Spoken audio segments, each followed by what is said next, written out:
Números capítulo 19. A bezerra ruiva, um tipo que diz respeito ao deserto. Uma das partes mais importantes do livro de Números está agora aberta ante os nossos olhos, apresentando para nossa consideração um rito altamente interessante e instrutivo da bezerra ruiva. Um estudante atencioso das Escrituras poderia naturalmente sentir-se disposto a inquirir a razão por que temos esta figura em Números e não em Levítico. Nos 7 primeiros capítulos desse livro temos um relato pormenorizado da doutrina do sacrifício, e todavia não temos alusão nenhuma à bezerra ruiva. Por quê?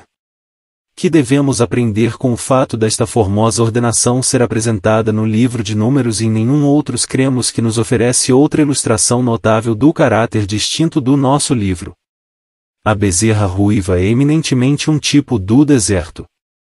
Era uma provisão feita por Deus para a profanação do caminho e prefigura a morte de Cristo como purificação do pecado e resposta às nossas necessidades durante a nossa peregrinação pelo mundo corrompido para o nosso descanso eterno na mansão celestial. É uma figura muito instrutiva, que nos descobre uma verdade preciosa e necessária. Que o Espírito, que inspirou o seu relato, se compraz em nola explicar e aplicar às nossas almas. Falou mais o Senhor a Moisés e a Arão, dizendo: Este é o estatuto da lei, que o Senhor ordenou, dizendo: E dize aos filhos de Israel que te tragam uma bezerra ruiva sem defeito, que não tenha mancha, e sobre que não subiu o jugo. Versículos 1 e 2. Cristo, e a vítima sem mancha, e que nunca carregou o jugo do pecado. Se contemplamos o Senhor Jesus com os olhos da fé, vemo-lo não só como aquele que era sem mancha em sua santa pessoa, mas também aquele que jamais levou o jugo do pecado. O Espírito Santo é sempre o zeloso guardião da pessoa de Cristo, e deleita-se em o apresentá-lo à alma em toda a sua excelência e supremo valor. Por isso cada tipo e cada sombra destinada a apresentá-lo exibe a mesma defesa. Assim, no caso da bezerra ruiva, sabemos que o nosso bendito Salvador não só era, quanto à sua natureza humana, intrínseca e inerentemente puro e imaculado, mas que, quanto ao seu nascimento e às suas relações, se manteve perfeitamente isento de toda a mancha e aparência de pecado. O jugo do pecado jamais pesou sobre o seu pescoço. Quando falou do seu jugo, Mateus 11 verso 29, referia-se ao jugo da sua submissão implícita à vontade do Pai em todas as coisas. Este foi o único jugo que levou, e que não deixou um só instante durante toda a sua perfeita e imaculada carreira, desde a manjedoura, onde repousou como débil menino, até a cruz, onde expirou como vítima. Mas não levou o jugo do pecado. Compreenda-se isto bem. Foi à cruz para expiar os nossos pecados, para lançar os fundamentos da nossa perfeita purificação de todo o pecado, mas fez isto como aquele que nunca tinha, em qualquer altura durante a sua bendita vida, levado o jugo do pecado. Era sem pecado e, como tal, era perfeitamente capaz de fazer a grande e gloriosa obra da expiação. Pensar que tomou o jugo do pecado na sua vida, seria pensar dele como aquele que era incapaz de fazer expiação do pecado na sua morte. O sangue que não tem a mancha, e sobre que não subiu o jugo. É necessário lembrar e pensar tanto uma como outra destas expressões. O Espírito Santo destinou-as para mostrar a perfeição de nosso Senhor e Salvador Jesus Cristo, que era puro intimamente, mas também livre exteriormente de todo o rasgo de pecado. Nem na sua pessoa, nem ainda nas suas relações não esteve, de modo algum, sujeito às exigências do pecado ou da morte. Entrou, louvado seja para sempre o seu nome, em toda a realidade das nossas circunstâncias e condições, mas em si não havia pecado, e sobre si não subiu o jugo de pecado. E a dareis a Eleazar, o sacerdote, e a tirará fora do arraial, e se degolará diante dele. Versículo 3. Grau 0. Amigo atencioso da Escritura não passará por alto qualquer expressão, por mais vulgar que lhe possa parecer que ela seja. Antes terá sempre presente que o livro que tem aberto diante de si é de Deus e portanto perfeito, perfeito no seu conjunto, perfeito em todas as suas partes. Cada palavra está cheia de significado. Cada ponto, por menor que seja, cada característica e circunstância contém algum ensino espiritual para a alma. Sem dúvida, os infiéis e os racionalistas falham redondamente na compreensão deste poderoso fato, e, como consequência, quando se acercam do volume divino, cometem o mais triste dano. Vêem defeitos onde o estudioso espiritual vê pedras preciosas. Vêem incongruências onde o discípulo consagrado, ensinado pelo Espírito, vê harmonia divina e glória moral. Isto é o que poderíamos esperar, e é bom recordá-lo nestes dias. Deus é o seu próprio intérprete, tanto da Escritura como da Providência, e se nós esperarmos em Ele, há de certamente torná-las claras. Mas, assim como com a Providência, a cega incredulidade é mais do que certo errar e esquadrinhar os caminhos de Deus em vão, do mesmo modo é certo errar com as Escrituras e investigar a sua palavra inutilmente. E o fervoroso poeta poderia continuar, porque, certamente, a incredulidade não investigará apenas os caminhos de Deus e a palavra de Deus em vão, mas converterá uma e outra numa ocasião de ataque blasfemo contra o próprio Deus, contra a sua natureza, contra o seu caráter e também contra a revelação que lhe aprouve dar-nos. Os infiéis quebrariam bruscamente a lâmpada da inspiração, apagariam a sua luz celestial e envolver-nos-iam a todos naquela profunda melancolia de trevas morais que envolvem a sua mente desencaminhada. Fomos levados a entrar na precedente linha de pensamento enquanto meditávamos sobre o versículo 3º do nosso capítulo. Estamos ansiosos por cultivar o hábito de estudo profundo e atento da Escritura Sagrada. É da máxima importância. Dizer ou pensar que existe tanto como uma simples cláusula, uma simples expressão, desde uma outra capa do volume inspirado, que não mereça a nossa meditação na dependência divina, é insinuar que Deus, o Espírito Santo, pensou que valia a pena escrever o que nós pensamos e não valer a pena estudar. Toda a Escritura divinamente inspirada é, segundo Timóteo 3 verso 16. Isto requer reverência da nossa parte. Porque tudo que dantes foi escrito para nosso ensino foi escrito, Romanos 15 verso 4. Isto deve despertar o nosso interesse. A primeira destas passagens prova que a Escritura vem de Deus, a última prova que vem para nós. Aquela e esta juntas ligam-nos a Deus pelo elo divino da Sagrada Escritura, um elo que o diabo procura, nestes dias, quebrar, e isso por meio de agentes de reconhecido valor moral e poder intelectual. O diabo não escolhe um homem ignorante ou imoral para lançar os seus ataques especiais sobre a Bíblia, porque sabe muito bem que um ignorante não poderia falar e um homem imoral não seria escutado. Mas escolhe astuciosamente uma pessoa amável, benevolente e popular, alguém moralmente irrepreensível, um estudioso diligente, um profundo escolar, um grande e original pensador. Desta forma atira poeira aos olhos dos simples, dos ignorantes, e dos incautos.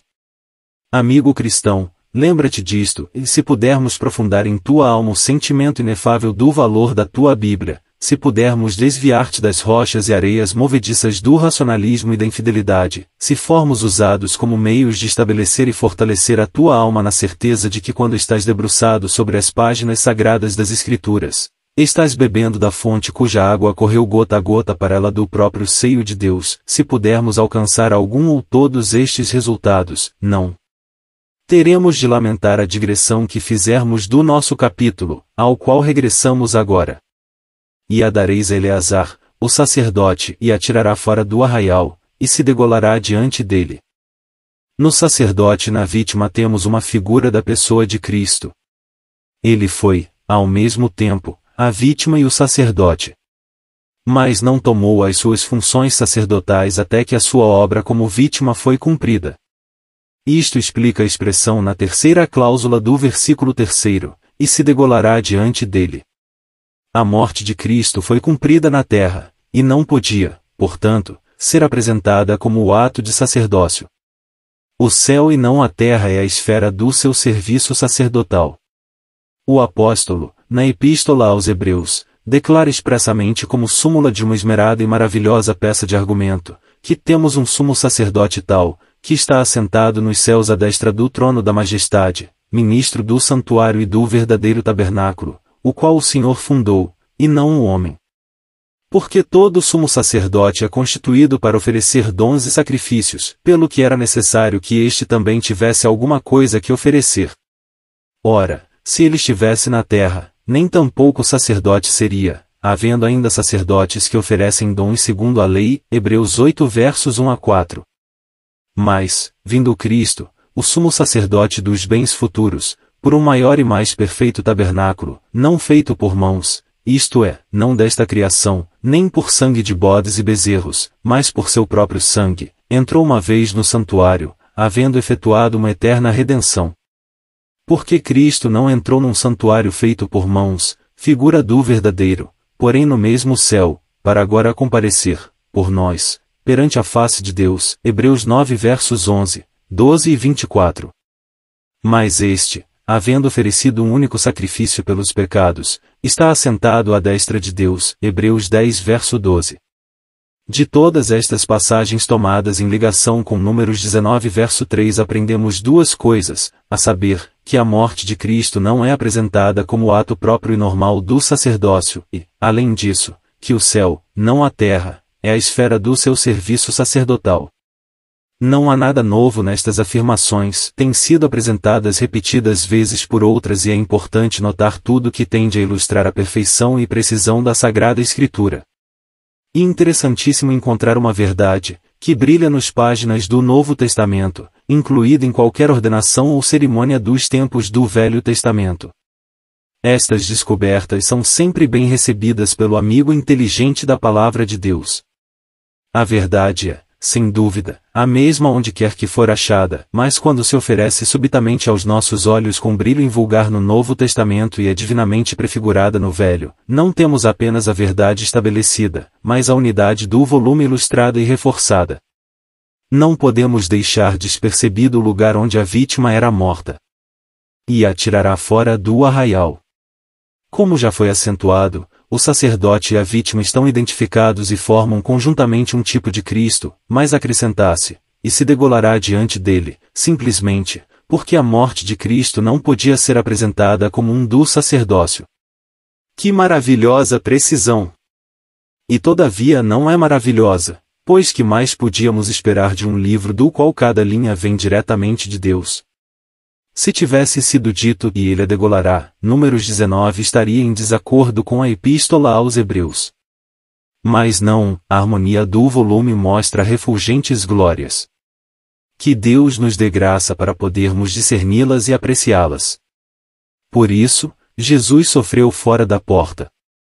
E por isso também Jesus, para santificar o povo pelo seu próprio sangue, padeceu fora da porta. Hebreus 13 verso 12. Tomou lugar de fora e a sua voz faz-se ouvir desde ali. Ouvimo-la. Compreendemo-la. Não devemos nós considerar mais atentamente o lugar onde Jesus morreu? Devemos ficar satisfeitos com a recolha dos benefícios da morte de Cristo sem buscarmos a comunhão com Ele na sua rejeição? Deus nos livre de tal. Saiamos pois a Ele fora do arraial, levando o seu vitupério. Hebreus 13 verso 13. O arraial, na passagem citada, refere-se em princípio ao judaísmo, mas tem uma notável aplicação moral a todo o sistema religioso estabelecido pelo homem e governado pelo espírito e princípios deste século mau. Existe um imenso poder nestas palavras. Deveriam excitar todo o nosso ser moral a buscar essa completa identificação com o Salvador que foi rejeitado. Devemos vê-lo morrer fora da porta, enquanto colhemos os benefícios da sua morte permanecendo dentro do arraial, buscaremos uma morada, e um lugar, e um nome, e uma porção nesse mundo, do qual nosso Senhor e Mestre é expulso, aspiraremos a um lugar no mundo que não pode tolerar esse bendito Senhor a quem devemos a nossa felicidade presente e eterna, aspiraremos ali honra, posição, e riqueza, onde o nosso Senhor encontrou apenas uma manjedoura, uma cruz e uma sepultura emprestadas, que a linguagem dos nossos corações seja, longe de nós tal pensamento. E que a linguagem das nossas vidas seja, longe de nós tal coisa.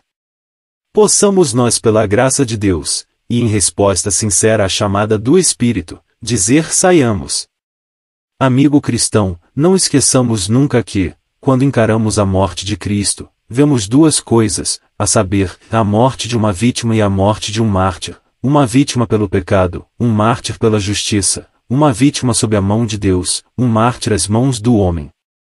Ele sofreu pelo pecado para que nós nunca tivéssemos que sofrer. Bendito seja o seu nome para sempre. Porém os seus sofrimentos de mártir, os seus sofrimentos pela justiça das mãos do homem, são sofrimentos que conhecemos. Porque a vós vos foi concedido, em relação a Cristo, não somente crer nele, como também padecer por ele. Filipenses 1 verso 29. É positivamente um dom ser permitido sofrer com Cristo. Apreciamos isso? Contemplando a morte de Cristo, como é simbolizada na ordenação da bezerra ruiva, vemos nela não apenas como o pecado é completamente tirado, mas também o juízo deste presente século mau, o qual se deu a si mesmo por nossos pecados, para nos livrar do presente século mau, segundo a vontade de Deus Pai. Gálatas 1 verso 4.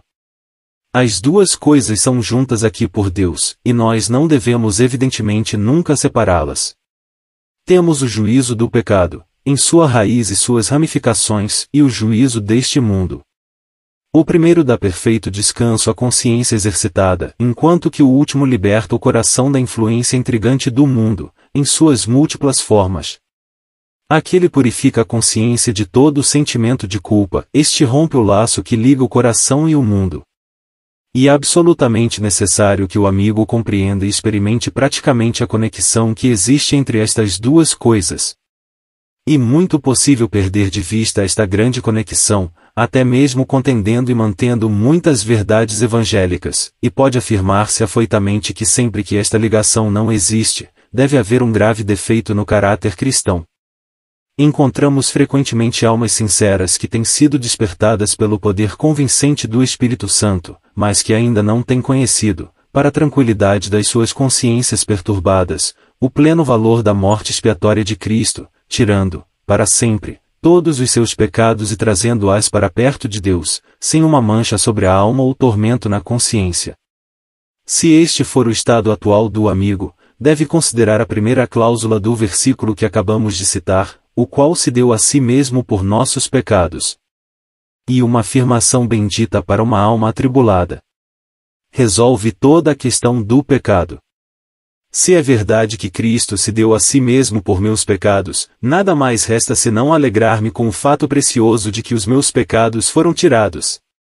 Aquele que tomou o meu lugar, que carregou os pecados, que sofreu por mim em meu lugar, está agora à destra de Deus coroado de honra e glória.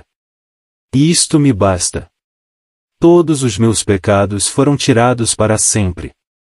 Se não tivessem sido tirados, ele não estaria onde agora está. A coroa de glória que cinge a sua bendita cabeça é a prova de que os meus pecados foram perfeitamente expiados, e portanto paz perfeita é a minha porção, uma paz tão perfeita quanto a obra de Cristo a pode fazer. Mas não esqueçamos nunca que a mesmíssima obra que tirou para sempre os nossos pecados, nos livrou deste presente século mau. As duas coisas vão juntas. Cristo não somente me libertou das consequências dos meus pecados, como também do poder atual do pecado, e das exigências e influências que a Escritura chama o mundo. Tudo isto, contudo, se tornará mais claro à medida que prosseguimos com o estudo do nosso capítulo. E Eleazar, o sacerdote, tomará do seu sangue com o seu dedo e dele espargirá para a frente da tenda da congregação 7 vezes. Aqui temos o sólido fundamento de toda a verdadeira purificação. Sabemos que, no símbolo que temos diante de nós, se trata apenas, como o apóstolo inspirado nos diz, de uma questão da purificação da carne, Hebreus 9 verso 13. Porém, devemos ver o tipo mais além do antítipo, além da sombra substância.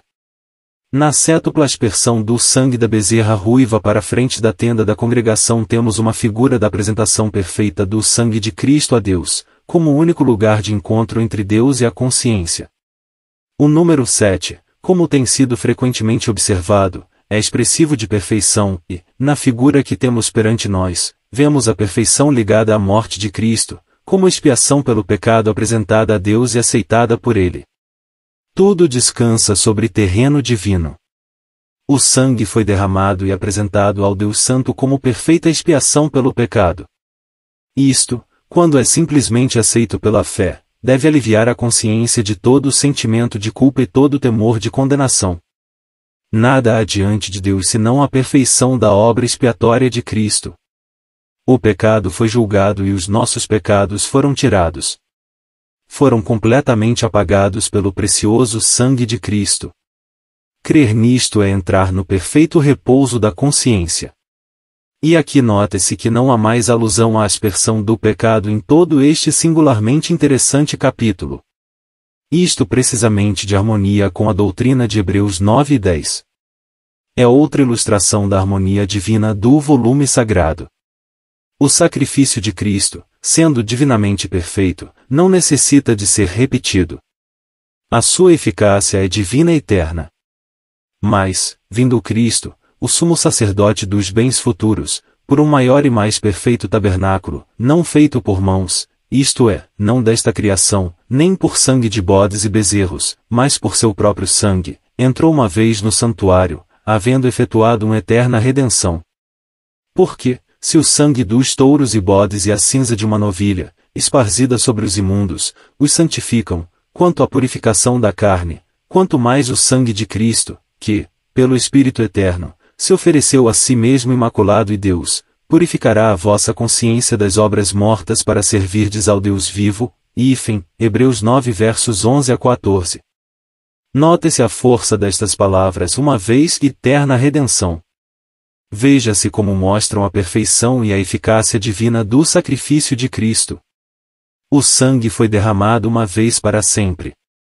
Pensar na repetição dessa grande obra seria negar seu valor eterno e todo suficiente, e rebaixá-lo ao nível do sangue dos touros e bodes. Mas continuemos. De sorte que era bem necessário que as figuras das coisas que estão no céu assim se purificassem, mas as próprias coisas celestiais, com sacrifícios melhores do que estes. Porque Cristo não entrou num santuário feito por mãos, figura do verdadeiro, porém no mesmo céu, para agora comparecer, por nós, perante a face de Deus, nem também para si mesmo se oferecer muitas vezes, como o sumo sacerdote cada ano entra no santuário com sangue alheio. Doutra maneira, necessário lhe fora padecer muitas vezes desde a fundação do mundo, mas agora na consumação dos séculos uma vez se manifestou, para aniquilar o pecado pelo sacrifício de si mesmo. Hebreus 9 versos 23 a 26. O pecado foi, portanto, tirado. Não pode ter sido aniquilado e ao mesmo tempo estar sobre a consciência do crente. Isto é claro. Tem de admitir-se que os pecados do crente foram apagados e a sua consciência perfeitamente purificada ou que Cristo tem que morrer outra vez. Porém, este último caso não só está fora de discussão como seria desnecessário, pois como diz o apóstolo, assim como aos homens está ordenado morrerem uma vez, vindo depois disso o juízo, assim também Cristo, oferecendo-se uma vez para tirar os pecados de muitos, aparecerá segunda vez, sem pecado, aos que o esperam para a salvação. Existe algo de maravilhoso no paciente esmero com que o Espírito Santo debate todo este assunto. Expõe, exemplifica e fortalece a grande doutrina da perfeição do sacrifício de modo a dar convicção à alma e libertar a consciência do seu pesado fardo. Tal é a superabundante graça de Deus que Ele não só cumpriu a obra da nossa eterna redenção, como maneira mais paciente e esmerada, tem debatido, arguído e provado o ponto em questão, de forma a não deixar o mínimo fundamento para objeção. Escutemos os seus poderosos argumentos, e que o Espírito possa aplicá-los em poder ao coração do amigo. Porque, tendo a lei a sombra dos bens futuros e não a imagem exata das coisas, nunca, pelos mesmos sacrifícios que continuamente se oferecem cada ano, pode aperfeiçoar os que a ele se chegam. Doutra maneira, teriam deixado de se oferecer, porque, purificados uma vez os ministrantes, nunca mais teriam consciência de pecado. Nesses sacrifícios, porém, cada ano, se faz comemoração dos pecados porque é impossível que o sangue dos touros e dos bodes tire pecados. Hebreus 10 versos 1 a 4. Mas o que o sangue dos touros nunca poderia fazer, o sangue de Jesus fê-lo para sempre. Isto faz toda a diferença. Todo o sangue que até hoje correu em redor dos altares de Israel, os milhões de sacrifícios oferecidos segundo as exigências do ritual mosaico, não podia apagar uma nódoa da consciência ou dar ao Deus que detesta o pecado o direito de receber o pecador. Porque é impossível que o sangue dos touros e dos bodes tire pecados. Pelo que, entrando no mundo, diz: sacrifício e oferta não quiseste, mas corpo me preparaste, holocaustos e oblações pelo pecado não te agradaram. Então, disse: eis aqui venho, no princípio do livro está escrito de mim, para fazer, ó Deus, a tua vontade. Na qual vontade temos sido santificados pela oblação do corpo de Jesus Cristo, feita uma vez, Hebreus 10 versos 4 a 10. Note-se o contraste. Deus não se agradou na série interminável de sacrifícios sob a lei. Não lhe agradavam. Deixavam inteiramente incompleto o que ele tinha em seu coração amantíssimo proposto fazer pelo seu povo, a saber, libertá-los completamente do pesado fardo do pecado e trazê-los assim em perfeita paz de consciência e liberdade de coração. Isto Jesus fez pelo sacrifício do seu bendito corpo. Fez a vontade de Deus, e, bendito seja para sempre o seu nome, não tem que fazer outra vez a sua obra.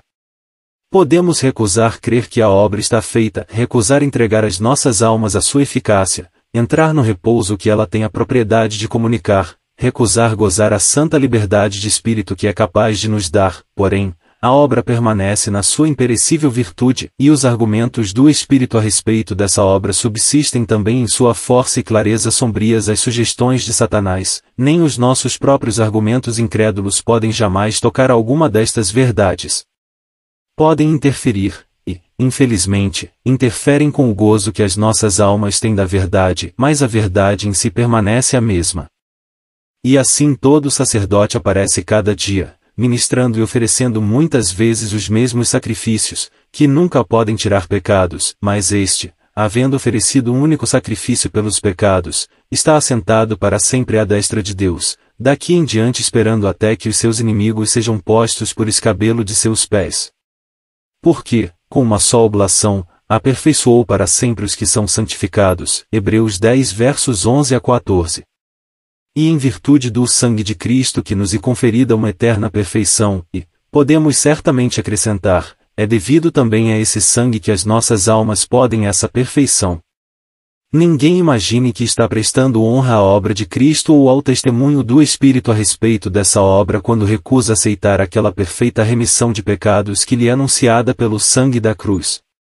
Não é um sinal de verdadeira piedade ou de pura religião o que a graça de Deus tem feito por nós em Cristo e o que o relato do Espírito Eterno tem apresentado às nossas almas nas páginas inspiradas.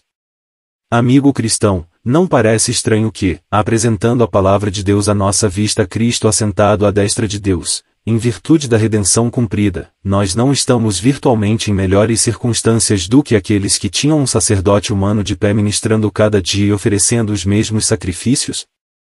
Nós temos um sacerdote divino que se assentou para sempre. Eles tinham simplesmente um sacerdote humano, que nunca podia, de modo algum, no desempenho das suas funções oficiais, sentar-se, e todavia nós não estamos no estado de espírito, na compreensão da alma, na condição presente da consciência, em melhores circunstâncias do que eles, será possível que, com uma obra perfeita em que podemos descansar, as nossas almas nunca conheçam perfeito descanso? O Espírito Santo, como temos visto nas diversas passagens citadas da Epístola aos Hebreus, nada omitiu para satisfazer as nossas almas quanto à questão da completa remoção do pecado pelo precioso sangue de Cristo. Por quê? Pois, não há de o amigo gozar, neste próprio momento, paz de consciência perfeita e certa? O sangue de Jesus nada mais fez por si do que o sangue de um touro podia fazer por um adorador judeu. Pode ser contudo que o amigo esteja pronto a dizer em resposta a tudo quanto temos procurado indicar-lhe, e não duvido em absoluto da eficácia do sangue de Jesus. Creio que purifica de todo o pecado. Creio formalmente que todos os que põem simplesmente a sua confiança nesse sangue estão perfeitamente salvos, e serão eternamente felizes. A minha dificuldade não está de modo algum nisso.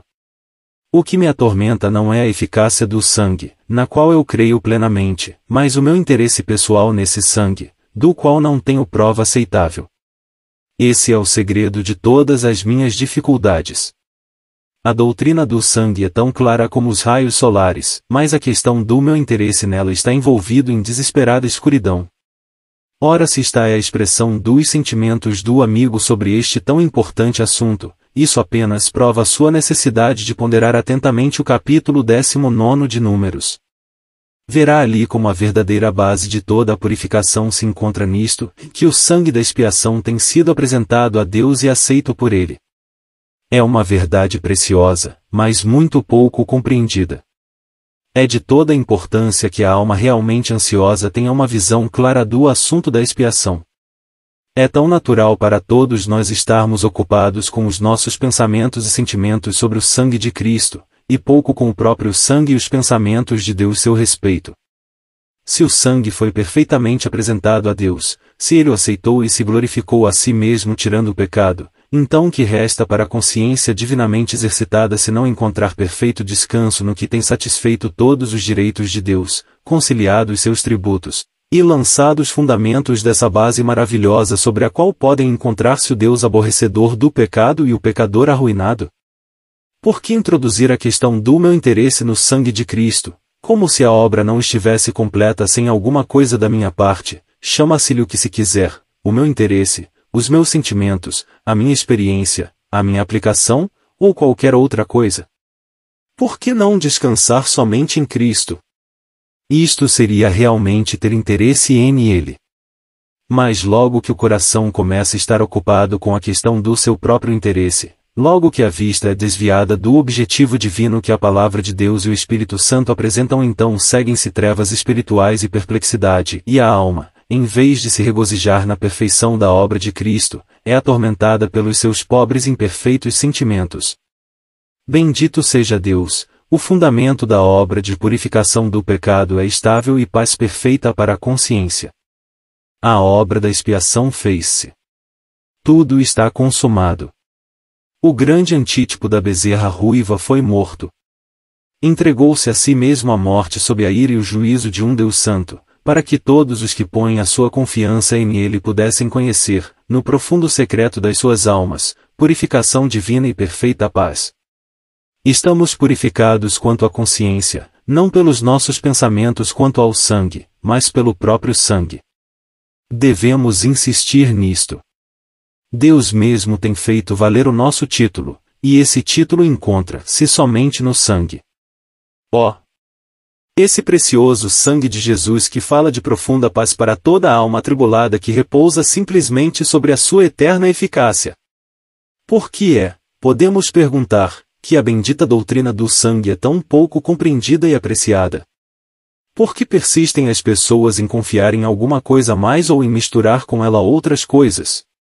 Que o Espírito Santo guie o amigo, enquanto leia estas linhas, a concentrar e fixar o seu coração e a sua consciência no sacrifício expiatório do Cordeiro de Deus. As cinzas. Havendo procurado desta maneira apresentar ao amigo a verdade preciosa revelada na morte da bezerra ruiva, pedimos-lhe agora para meditar, por alguns momentos, na forma como a bezerra ruiva era queimada. Temos visto o sangue, contemplemos agora as cinzas. Naquele temos a morte sacrificial de Cristo, como único meio de purificação do pecado. Nestas temos o memorial dessa morte aplicado ao coração pelo Espírito mediante a palavra, de forma a remover qualquer manha contraída na nossa conduta do dia a dia.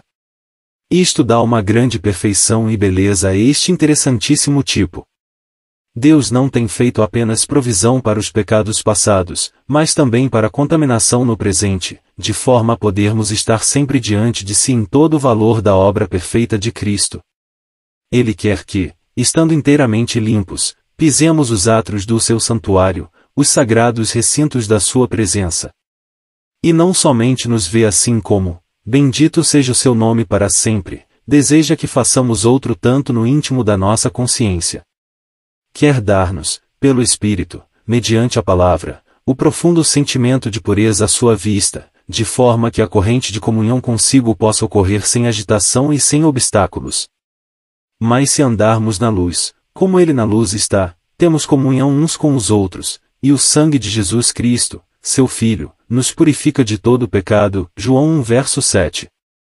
Porém, se deixarmos de andar na luz, se esquecermos, e no nosso esquecimento, tocarmos qualquer coisa imunda, como é restaurada a nossa comunhão?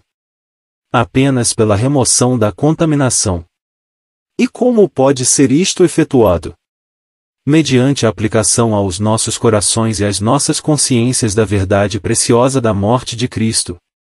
O Espírito Santo produz o juízo próprio e traz à nossa memória a verdade preciosa de que Cristo sofreu a morte por essa contaminação que nós tão fácil e indiferentemente contraímos. Não se trata de uma nova aspersão do sangue de Cristo, uma coisa desconhecida na Escritura, mas da lembrança da sua morte trazida ao coração contrito, em novo poder, pelo ministério do Espírito Santo. Então, queimará a bezerra perante seus olhos, e o sacerdote tomará um pedaço de madeira de cedro, e hisopo, e carmesim, e os lançará no meio do incêndio da bezerra. E um homem limpo ajuntará a cinza da bezerra e a porá fora do arraial, num lugar limpo, e estará ela em guarda para a congregação dos filhos de Israel, para a água da separação, expiação é, Números 19 versos 5 a 9. E o propósito de Deus que os seus filhos sejam purificados de toda a iniquidade, e que andem em separação deste presente século mau onde tudo é morte e corrupção.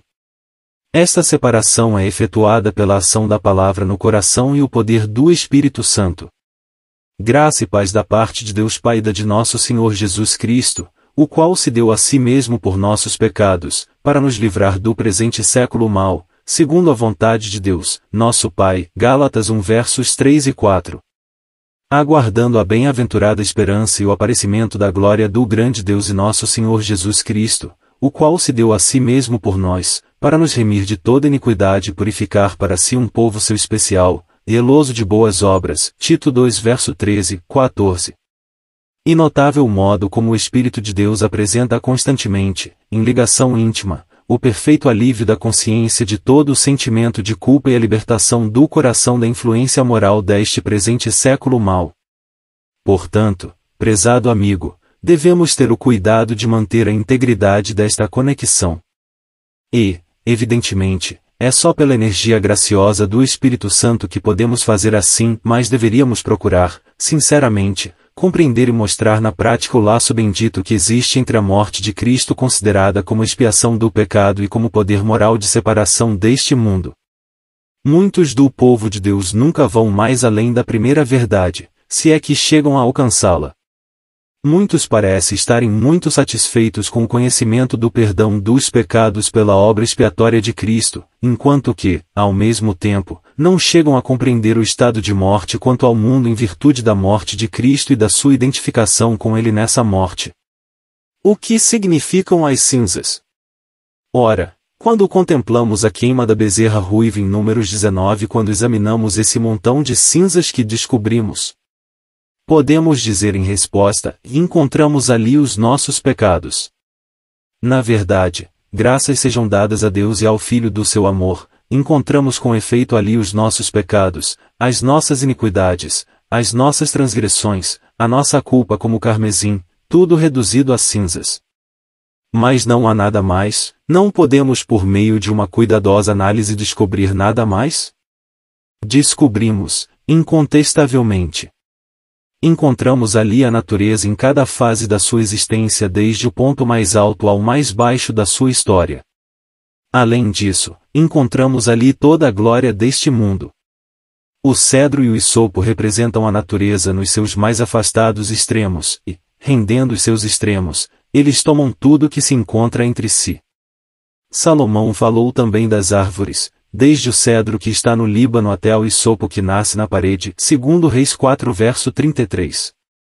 O carmesim é encarada por todos aqueles que têm examinado atentamente as Escrituras neste ponto como figura ou expressão do esplendor humano, grandeza mundana, da glória do homem. Por isso, vemos na queima da bezerra ruiva o fim de toda a grandeza humana, da glória humana e a forma como a carne é posta completamente de lado com tudo quanto lhe pertence. Isto faz com que o ato de queimar a bezerra ruiva seja profundamente significativo, verdade muito pouco conhecida e, quando conhecida, facilmente esquecida, uma verdade incluída nestas memoráveis palavras do apóstolo, e mais longe esteja de mim gloriar-me, a não ser na cruz de nosso Senhor Jesus Cristo, pela qual o mundo está crucificado para mim e eu para o mundo. Gálatas 6 verso 14.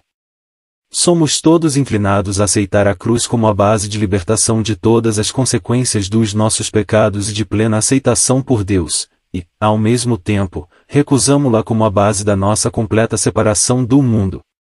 De certo, graças e louvores sejam dados a Deus, o fundamento sólido da nossa libertação da culpa e sua consequente condenação, mas é mais do que isto, separou-nos para sempre de tudo que pertence a este mundo, através do qual estamos passando. Os meus pecados estão tirados? Sim, bendito seja o Deus de toda a graça. Em virtude de que, em virtude da perfeição do sacrifício expiatório de Cristo na apreciação do próprio Deus. Pois bem, tal é precisamente a medida da nossa libertação deste presente século mau, dos seus costumes, das suas máximas, dos seus hábitos, dos seus princípios. O crente nada tem absolutamente de comum com este mundo, na proporção em que entra no espírito e poder da cruz do Senhor Jesus Cristo. Essa cruz desalojou-o de tudo no mundo e fez dele um estrangeiro e peregrino na terra. O coração verdadeiramente consagrado vê as sombras carregadas da cruz pairando sobre todo o brilho e esplendor, a pompa e a forma deste mundo.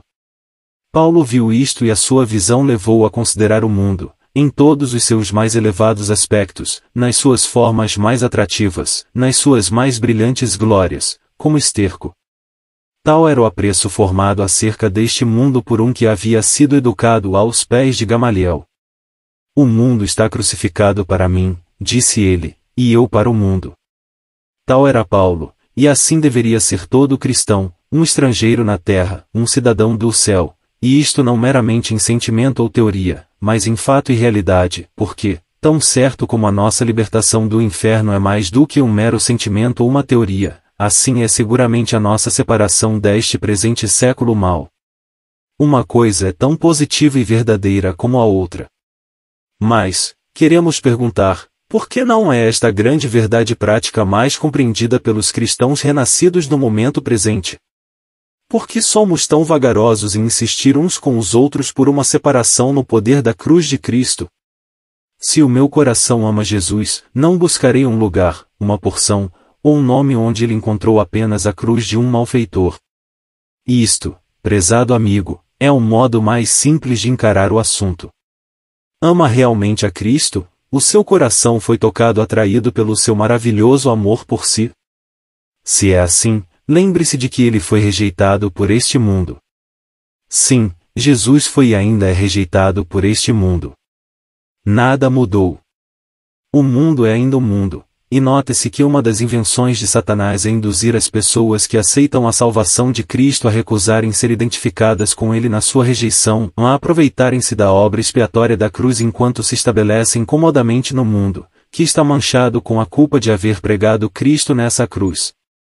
Por outras palavras, induz as pessoas a pensarem e a dizerem que a afronta da cruz acabou, a que o mundo do século XIX é totalmente diferente do mundo do primeiro, que se o Senhor Jesus estivesse agora na terra, seria tratado de um modo muito diferente de aquele que então recebeu, que não se trata agora de um mundo pagão, mas de um mundo cristão, e que isto faz uma diferença fundamental, que hoje é completamente justo um cristão aceitar cidadania neste mundo, ter um nome, um lugar, uma porção, visto que não é absolutamente o mesmo mundo que pregou na cruz do Calvário o Filho de Deus.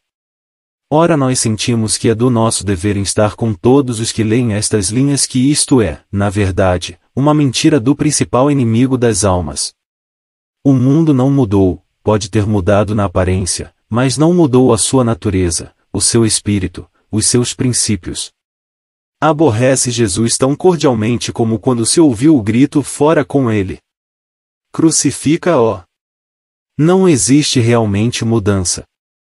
Se apenas experimentarmos o mundo pelo mesmo grande teste, descobriremos que é o mesmo mundo mau, que aborrece Deus e rejeita a Cristo como sempre. E qual é o teste? Cristo crucificado. Que esta verdade solene seja gravada em nossos corações. Possamos nós realizar e manifestar o seu poder formativo. Que esse poder nos separe completamente de tudo que pertence ao mundo. Possamos nós compreender mais claramente a verdade apresentada nas cinzas da bezerra ruiva. Então a nossa separação do mundo e a nossa consagração a Cristo serão reais e intensas. Que o Senhor, em sua inexcedível bondade, permita que assim possa ser com todo o seu povo, neste dias de profissão falsa, parcial e mundana. As manchas e as cinzas. Consideremos agora, por um momento, a forma como as cinzas deviam ser aplicadas. Aquele que tocar algum morto, cadáver de algum homem, imundo será 7 dias. Ao terceiro dia, se purificará com água e, ao sétimo dia, será limpo, mas, se ao terceiro dia se não purificar, não será limpo ao sétimo dia. Todo aquele que tocar algum morto, cadáver de algum homem que estiver morto, e não se purificar, contamina o tabernáculo do Senhor, e aquela alma será extirpada de Israel, porque a água da separação não foi espargida sobre ele, imundo será, está nele ainda a sua imundícia. Versículos 11 a 13. E uma coisa solene ter que tratar com Deus, andar com Ele, dia a dia, no meio de uma cena contaminada e contagiosa. Deus não pode tolerar qualquer impureza naqueles com os quais condescende andar e nos quais habita. Pode perdoar e apagar os pecados, pode curar, limpar e restaurar, mas não pode aprovar no seu povo o mal que não seja julgado, nem pode permiti-lo. Seria uma negação do seu próprio nome e da sua natureza se o fizesse. Isto é ao mesmo tempo solene e muito animador. E nosso gozo termos de tratar com aquele cuja presença requer e garante a santidade. Estamos de passagem por um mundo em que estamos rodeados de influências corruptoras. Verdade é que a contaminação não é agora contraída por tocar um corpo morto, ou os ossos de algum homem ou a uma sepultura. Estas coisas eram, como sabemos, figuras de coisas morais e espirituais com as quais estamos em perigo de entrar em contato diariamente a toda hora. Não duvidamos que aqueles que têm muito que fazer com as coisas deste mundo, sentem de uma maneira penosa a imensa dificuldade de sair delas com as mãos limpas. Daí a necessidade de uma santa vigilância em todos os nossos hábitos e relações, não seja o caso de contrairmos contaminação e interromper a comunhão com Deus. Ele quer ter-nos em estado digno de si mesmo. Sede santos, porque eu sou santo. Mas o amigo sincero, cuja alma aspira à santidade, pode avidamente perguntar: que devemos, então, fazer, se é verdade que estamos rodeados por todos os lados de influências corruptoras, se somos tão inclinados a contrair essa contaminação? Além disso, se é impossível ter comunhão com Deus com mãos manchadas e uma consciência acusadora, que devemos fazer? Enfim, antes de tudo, pois, devemos dizer: sede vigilantes. Contai sinceramente com Deus. Ele é fiel e misericordioso, um Deus que ouve e responde à oração, um dador liberal e que não dirige reprovações. Ele dá mais graça. Isto é positivamente um cheque em branco que pode ser preenchido pela fé em qualquer momento. E o propósito real da tua alma prosseguir ou avançar na vida divina e crescer em santidade, então tenha cuidado na maneira como continuas, porque uma simples hora de contato com o que mancha as tuas mãos e fere a tua consciência entristece e também mancha a tua comunhão. Sê decidido. Não sejas de coração dobre. Larga imediatamente a impureza, seja qual for, os hábitos, relações ou qualquer outra coisa. Custe o que custar, renuncia a todas elas. Seja qual for o prejuízo, renuncia a tudo.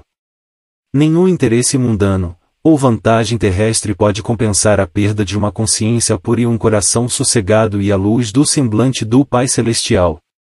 Não estás convencido disto? Se estás, busca a graça para pôres em prática a tua convicção. Mas, pode perguntar-se, que deve fazer-se quando se contrai contaminação?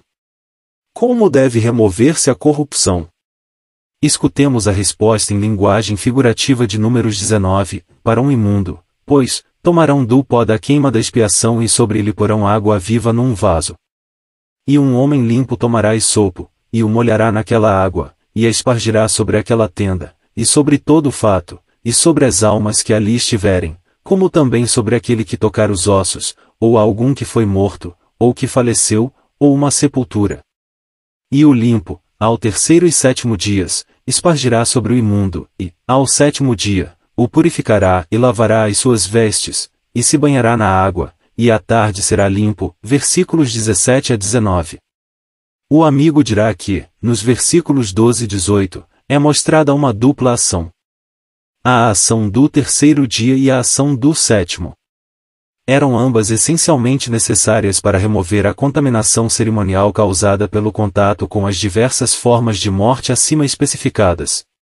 Ora, o que era simbolizado por este duplo ato? O que é que, na nossa história espiritual, corresponde a esse ato?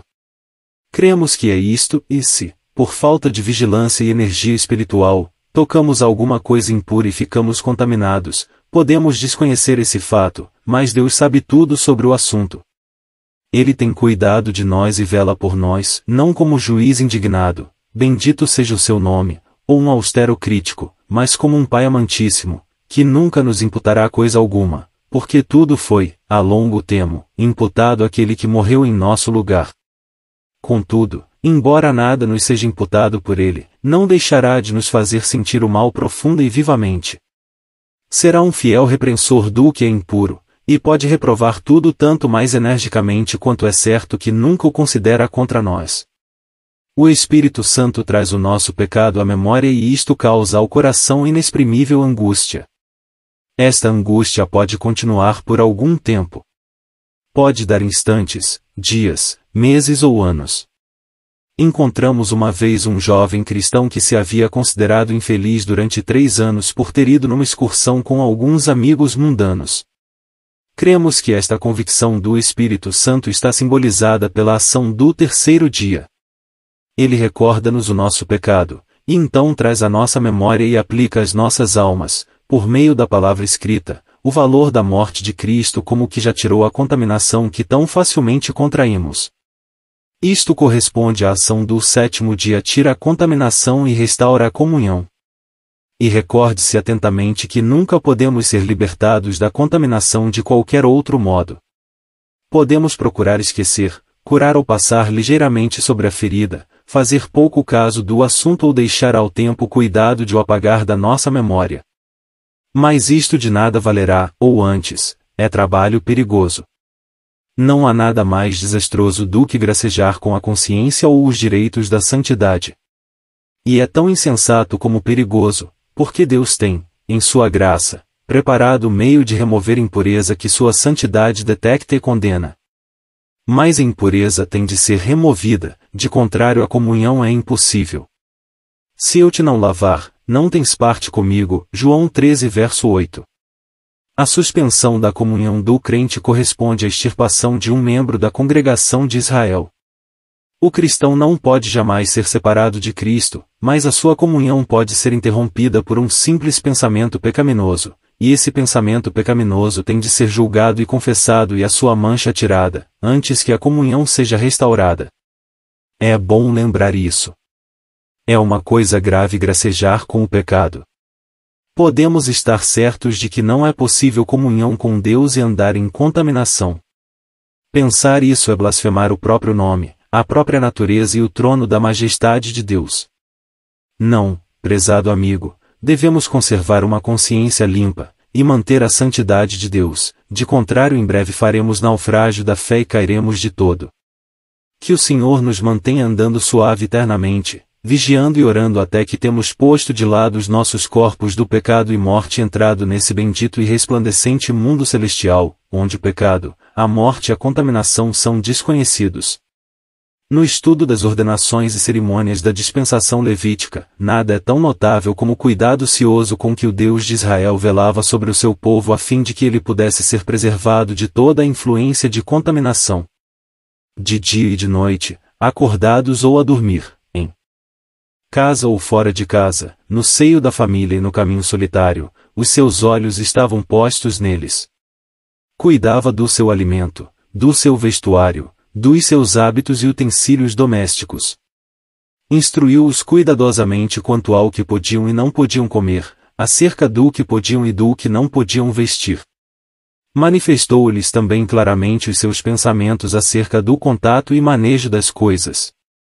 Em suma, rodeou-os de barreiras amplamente suficientes, se tão somente lhes tivessem prestado atenção, para resistirem à corrente de contaminação a que estavam expostos de todos os lados. Em tudo isto, lemos em caracteres inconfundíveis a santidade de Deus, mas lemos claramente também a graça de Deus. Se a santidade divina não podia consentir contaminação sobre o povo, a graça divina proveu amplamente a sua remoção. Esta provisão é manifestada no nosso capítulo sob dois modos, a saber, o sangue da expiação e a água da separação. Que preciosa provisão! Uma provisão que ilustra, ao mesmo tempo, a santidade e a graça de Deus.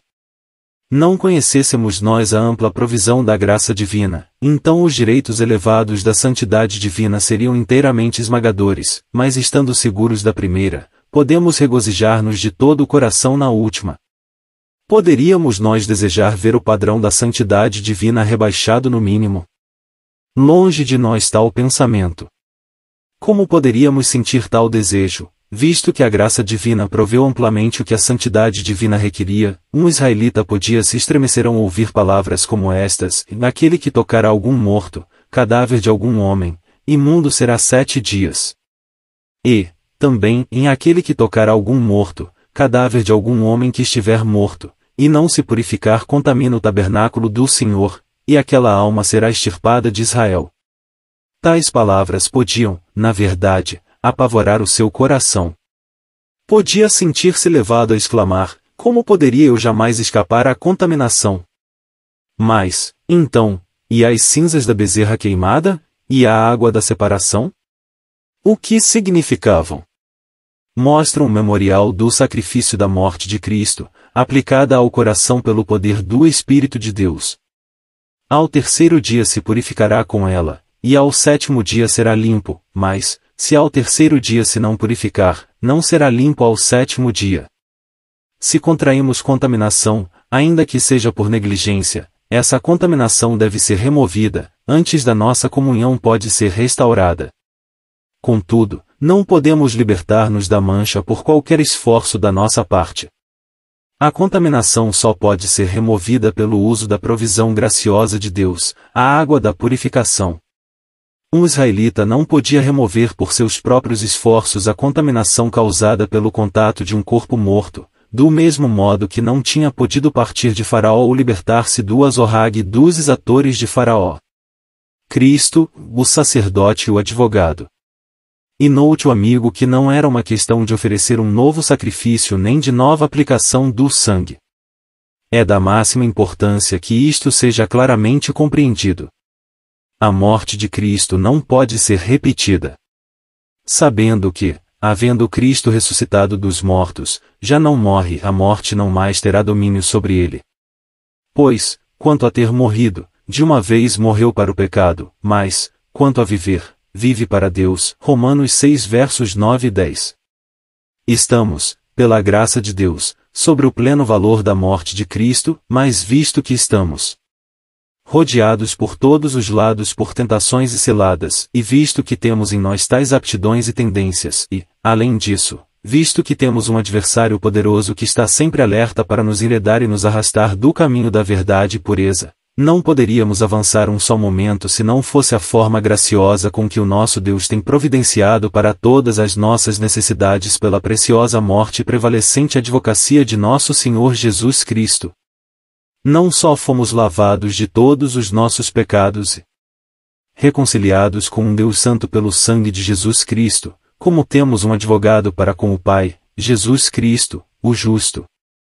Ele vive sempre para interceder por nós, e é poderoso para salvar até ao fim os que por ele se chegam a Deus. Está sempre na presença de Deus por nós. Representa-nos ali e mantém-nos na integridade divina do lugar de parentesco em que a sua morte expiatória nos tem colocado. O nosso caso nunca poderá, de modo algum, ser perdido estando nas mãos de um tal advogado.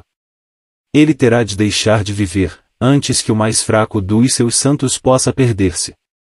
Estamos identificados com ele e ele está identificado conosco. Ora bem, prezado amigo, qual deve ser o efeito prático de toda esta graça sobre os nossos corações e as nossas vidas? Quando pensamos na morte, e na queima, no sangue e nas cinzas, do sacrifício expiatório e na intercessão do sacerdote e advogado, que influência deve isso exercer sobre as nossas almas? Como deve atuar sobre as nossas consciências? Deve levar-nos a menosprezar o pecado? Deve induzir-nos a andar descuidada e indiferentemente? Deve ter efeito de nos tornar frívolos e descuidados nos nossos caminhos? Ai, coração que assim possa pensar! Podemos estar seguros disto: o homem capaz de tirar um pretexto dos ricos recursos da graça divina por ligeireza de conduta ou frivolidade de espírito conhece pouco, se é, na verdade, que conhece alguma coisa, da verdadeira natureza ou própria influência da graça e dos seus recursos. Poderíamos nós imaginar, por um só momento, que as cinzas à água da separação pudessem ter o efeito de tornar um israelita descuidado quanto à sua conduta? Não, certamente. Pelo contrário, o próprio fato de haver sido preparado um tal recurso, pela bondade de Deus, contra tal contaminação, devia fazer-lhe sentir quão grave era contraí-la. Tal seria, pelo menos, o efeito próprio dos recursos da graça divina. O montão de cinzas depositado num sítio limpo oferecia um duplo testemunho, dava testemunho da bondade de Deus e proclamava a natureza odiosa do pecado. Declarava que Deus não podia consentir impureza sobre o seu povo, mas declarava também que ele tinha provido os meios de a remover. É inteiramente impossível que a bendita doutrina da aspersão do sangue, das cinzas e da água da separação seja compreendida sem produzir um santo horror do pecado em todas as suas formas de contaminação.